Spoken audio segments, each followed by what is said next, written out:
Injection देण्याच्या पद्धतीत सुधारणा कशी करता येईल हे जाणून घेऊया. प्रत्येक इंजेक्शनसाठी नवी ऑटो डिसेबल सिरिंज वापरावी.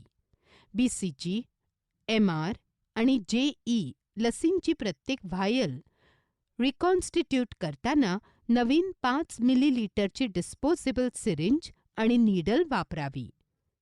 लायोफिलाइज्ड रोटाव्हायरस लसीचे रिकॉन्स्टिट्यूशन करण्यासाठी 6 मिलीलिटरची ओरल सिरिंज वापरावी.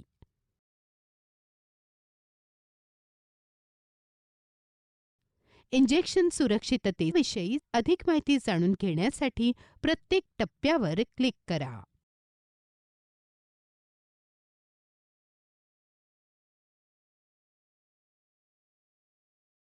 नियुक्त करण्यात आलेल्या स्वच्छ जागी इंजेक्शन तयार करावे. ही जागा रक्त